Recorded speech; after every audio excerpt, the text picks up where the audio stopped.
Welcome back to the channel. This video has been a long time coming. Life took some unexpected turns recently and I had to take a small break to make long videos.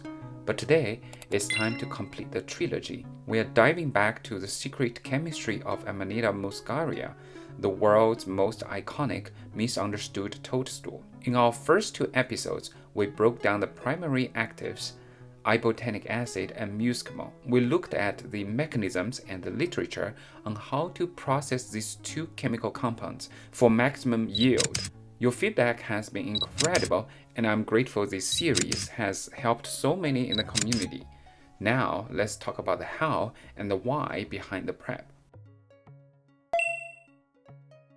A 1985 study on the conversion of ibotenic acid to muscimol highlights a key observation. Muscimol yield is drastically affected by pH levels. The yield is highest in acidic environments, pH lower than 3, but plummets at neutral pH around pH 7.5 and alkaline condition at pH 10. Why is this? The answer lies in the reaction mechanism.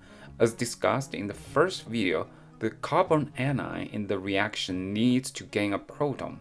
In acidic solutions, hydronium ions readily donate protons, driving the reaction forwards to produce muscimol. At neutral pH, free protons are scarce, making the reaction inefficient. In basic conditions, the abundance of hydroxide ions and the absence of free protons essentially stalls the reaction. Additionally, the basic environment can trigger unpredictable side reactions due to the ionization of both carboxylic and amine groups. So, what acidic ingredients in everyday life could achieve a pH below 3? White vinegar, with an acetic acid concentration of 3 to 5%, has an estimated pH of 2.4 to 2.5, making it a suitable choice. However, lemon or lime juice is an even better option. With citric acid concentrations around 7%, their pH is approximately 1.8, significantly lower than vinegar. Even when diluted, lemon juice maintains a sufficient low pH, making it an excellent candidate for mushroom preparation. Maybe a mushroom lemon syrup could be a fun experiment for those who enjoy lemonades. Do you know of any other acidic ingredients from everyday life that might work? Let me know in the comments. A 2005 study reported a 98% muscimol yield using tritiated water in a DMSO water mixture. While fascinating, replicating this method is nearly impossible for most people. Tritium, a radioactive form of hydrogen, is primarily found in nuclear waste and is tightly regulated. It's neither commercially available nor practical. Using deuterated water might achieve similar results, as suggested in the study, but is not recommended. The unclear reaction mechanism, combined with the high cost of heavy water, makes it an impractical option for home use, unless you have very deep pockets.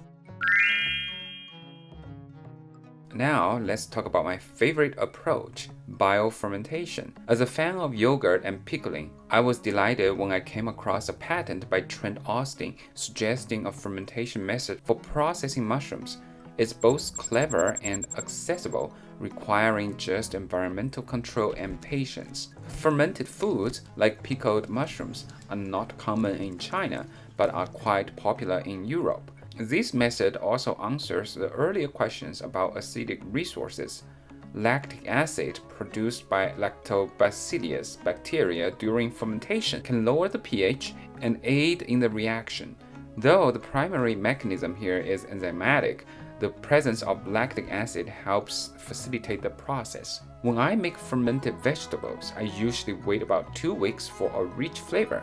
While I haven't tried pickling mushroom yet, I imagine a similar time frame. 2 or 3 weeks would work well. Closing this trilogy feels bittersweet. Despite the legal hurdles and social biases, the science of muscimol is moving forward.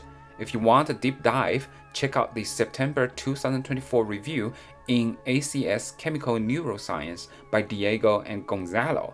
It covers everything from metabolism to some genuinely funny historical anecdotes. It's a reminder that science doesn't always have to be dry. Thank you for sticking me with this journey. If you enjoyed this series, hit that like button, subscribe for the next adventure, and as always, stay curious.